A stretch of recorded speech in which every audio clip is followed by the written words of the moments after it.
Thank you. All right. Well, they always say, let's start with a joke. Start with a joke. So, why did the shark cross the road? To get to the other tide. Yes, I just wanted to set the tone. All right, thank you for coming. Thank you to the Enzian. And yes, my name is Tim Delaney, and I am from SeaWorld Orlando.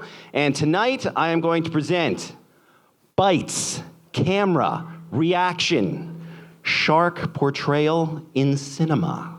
So now, once again, just to reiterate who you're dealing with here, my name is Tim Delaney. I am originally from New Jersey. I am the original Jersey Shore aquarist, the filtration situation, if you will. So I've worked at a number of different aquariums, but one thing for certain is I have always loved sharks. Yep, there you go. Senior picture, senior quote, West Milford High School, 1994. Loved sharks. Front page of the Albuquerque newspaper. This picture garnered me the nickname Clasper Grasper. Yeah, I got in trouble for that. But yes, loved sharks. And yes, real quick, we're going to cover this. This is one of the shining stars of my career.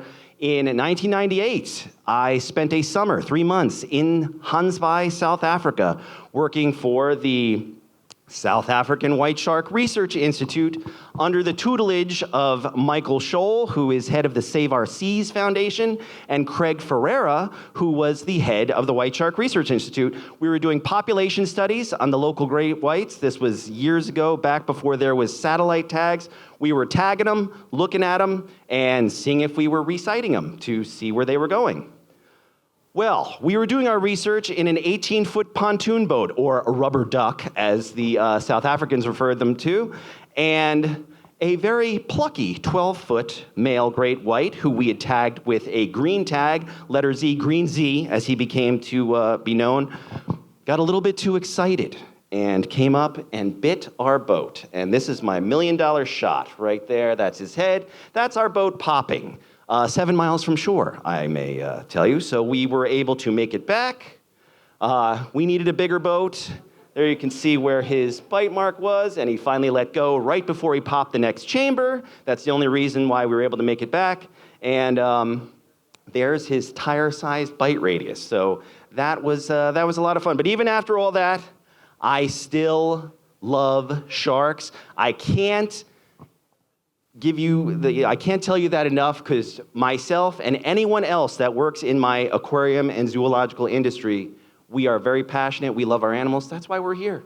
We love our animals. So tonight, we're here to talk about sharks in cinema. And we could not do that without referring to the granddaddy of them all, Jaws. Jaws started it.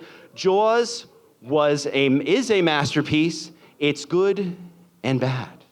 Jaws, I am a child of Jaws. I was born in 76. Jaws came out in 75. The reason I am interested in sharks is because of Jaws. And Jaws was, of course, directed by Mr. Steven Spielberg and written by Peter Benchley. Not sure that's he was the reporter. They gave him a quick scene in Jaws. He was the reporter in Jaws. And it was two-sided. It motivated people to love sharks. And of course, we have Life Aquatic. I like to always think that's a good, marine biology motivational movie. And on a serious note, this is Rob Stewart to the left here. He is a shark biologist. He's done Shark Water and Shark Water Extinction. Fantastic films. If you have not seen them, I suggest you watch them. It tells about the whole shark finning industry and how sharks need probably even more help than a lot of the animals on the planet right now. And, great things. But the flip side of Jaws was that they did portray the shark as a man-eating villain. And so for as many people as it motivated to be shark preservationists, it also caused lots of shark tournaments and sharks to be killed. And to this day, we still have a real problem with shark fishing. Not to be a downer, but it is. And okay, moving on. In fact, the damage to sharks from Jaws, Peter Benchley, the author, later in life, wrote Shark Trouble, which was essentially an apology to sharks, because he said before he passed away that knowing what he knows in current times, he could not have written Jaws as the villain as it is. Because I can tell you, even from my experiences with great whites, they are not as aggressive as everyone thinks they are. In fact, a lot of the times we would bait them in for cage diving, and as soon as they'd be circling the boat, we'd throw the cage in, and they'd all swim off. They'd get scared. So you have to be delicate, even with great white sharks. So, all right, let's get some facts. Bruce, the great white in Jaws, was allegedly 25 feet long.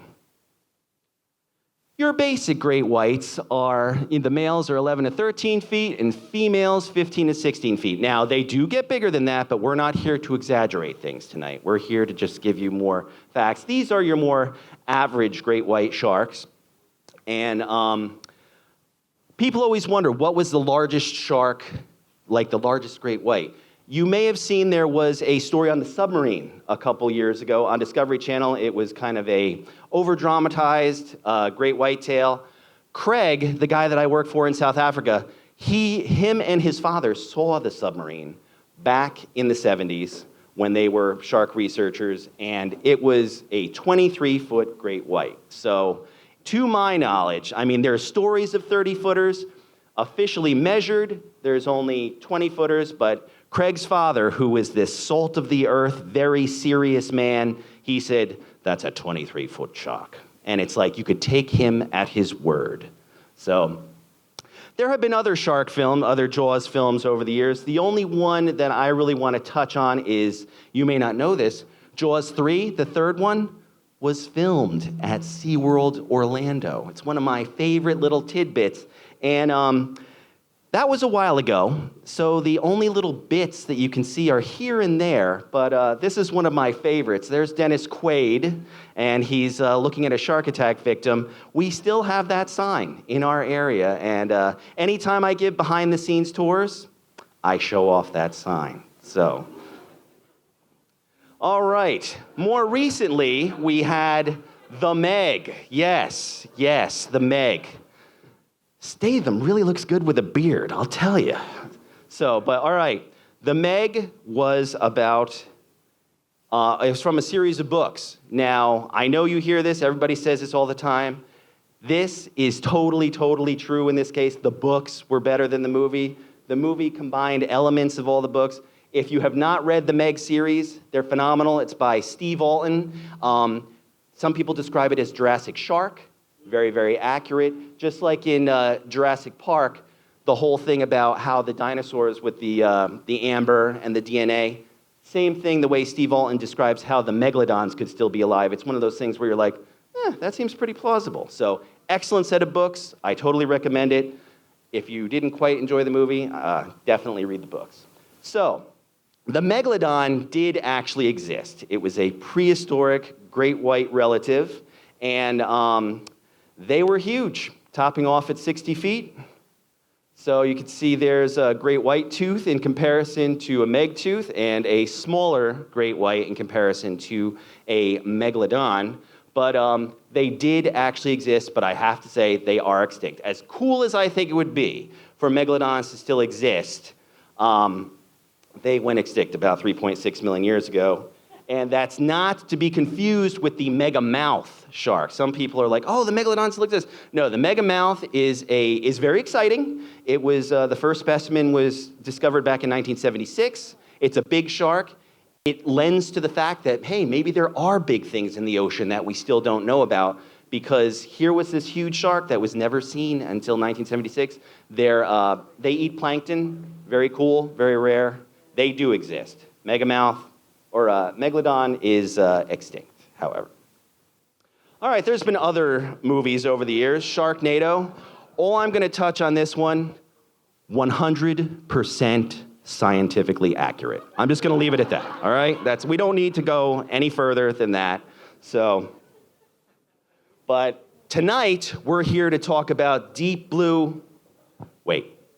Deep blue sea is what we're here to talk about tonight. Now, once again, as a shark fan, the Jaws movies, the Jaws 4 came out when I was in 6th grade, so we'd had a famine of shark movies. So in 1999, you can only imagine how excited I was when I heard that there was a shark movie coming out, Deep Blue Sea, directed by Rennie Harlin, with a full cast of excellent actors, actresses, and musicians. Yep, Sir LL Cool J is in that movie, and he, one of the best rap songs about sharks, I think, ever written. We don't have to discuss that, but just, there you go.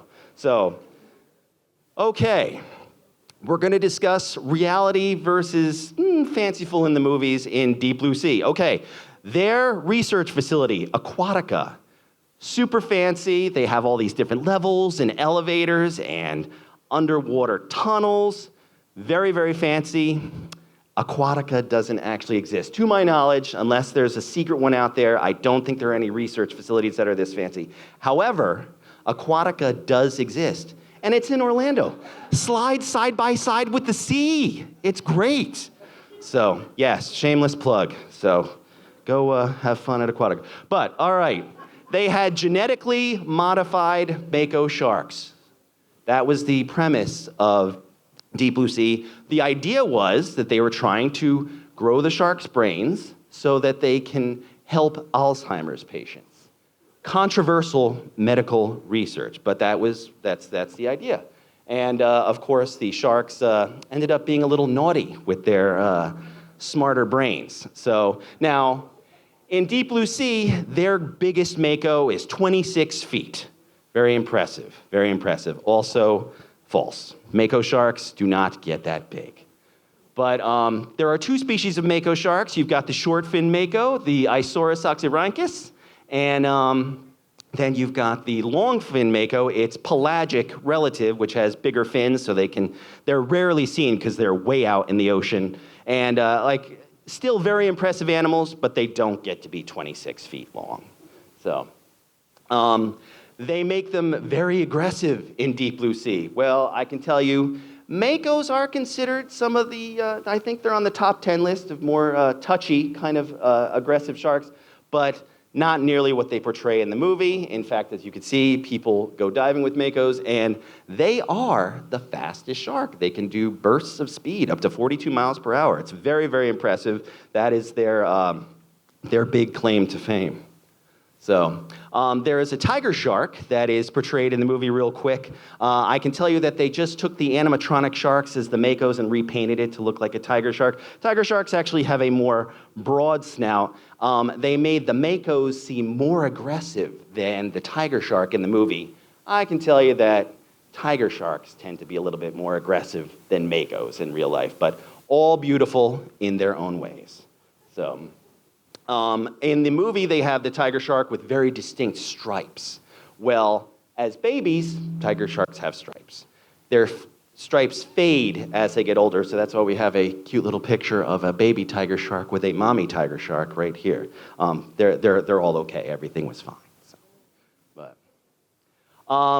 In the movie, there is a very famous scene where he's like, did that shark just recognize that gun? I can tell you, sharks will not recognize guns. However, if you do find sharks that recognize guns, that's a pretty tough neighborhood they live in. So I feel bad for the sharks. And sharks cannot swim backwards. Cool idea, but they can't. However, in reality, at SeaWorld and other aquariums, sharks do recognize targets and go to specific targets, and then you can tongue feed them.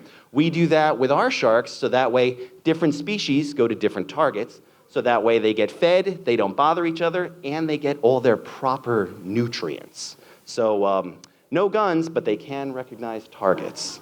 So, but the controversial medical research that they talked about in Deep Blue Sea, they do actually, there is some research with sharks and medicine that is going on.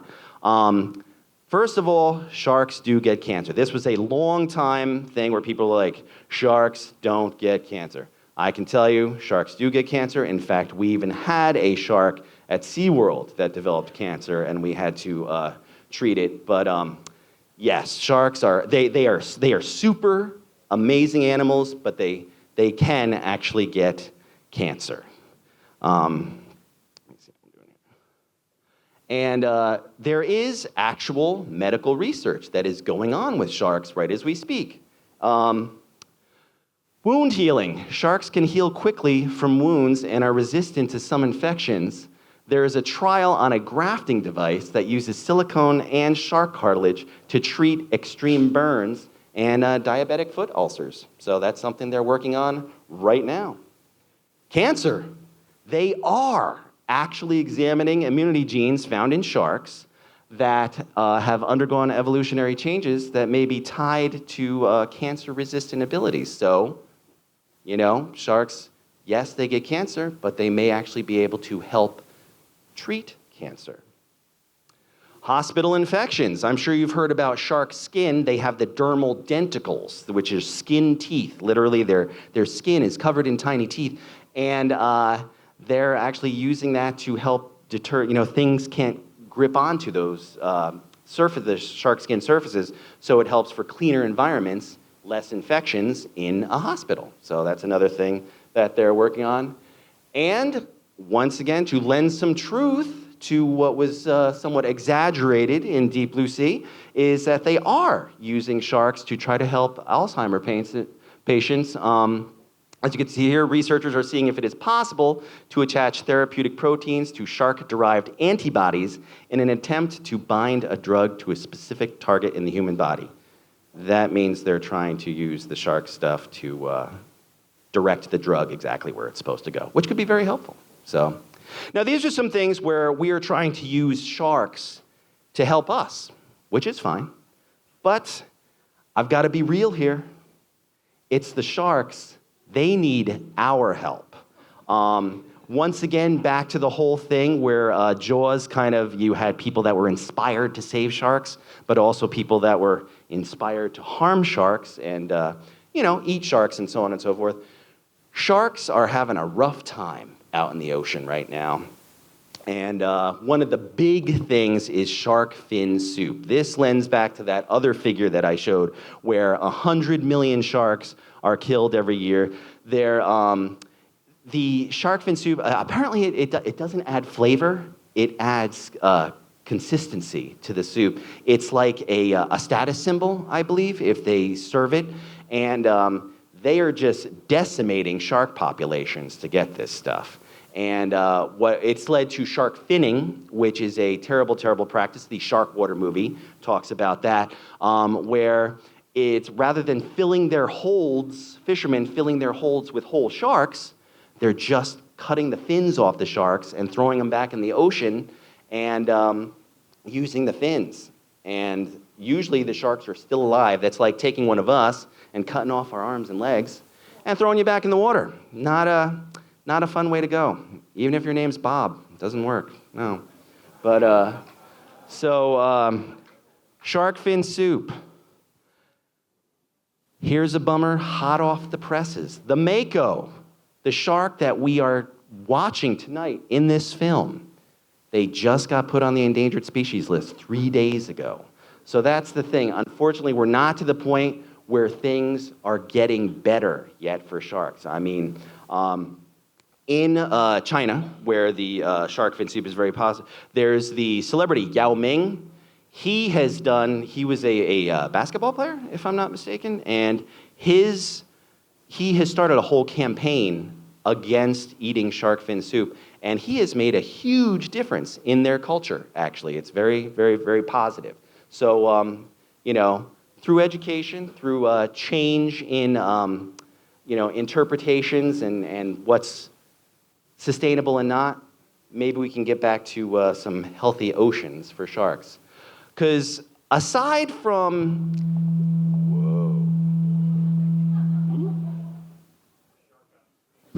the shark god does speak. Thank you. Testing. Whoa.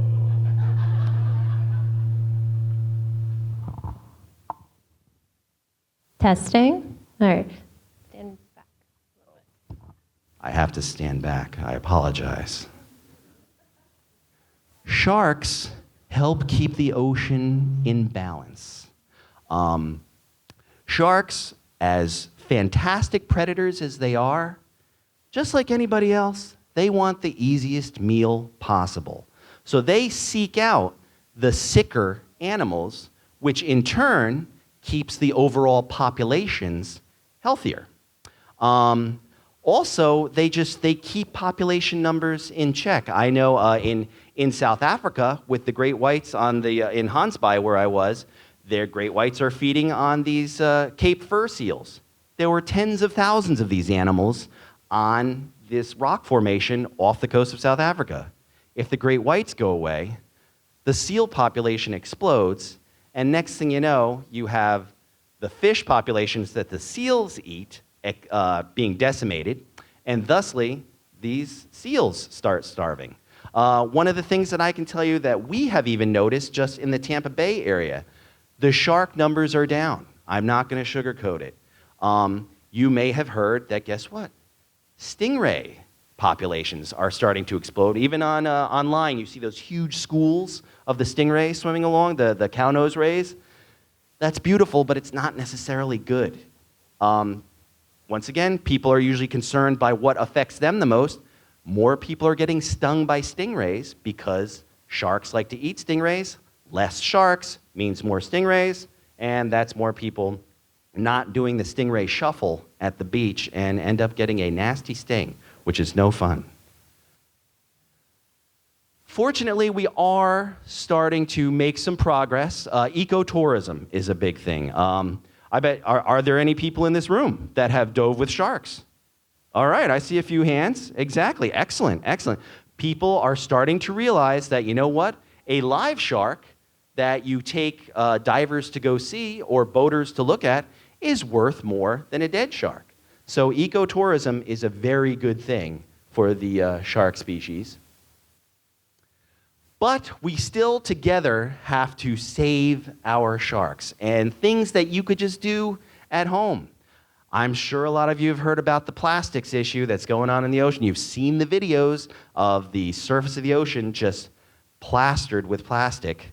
Try to reduce your plastic use. You know, I like these forever straws that people are starting to use. And recycling. Recycling is so important.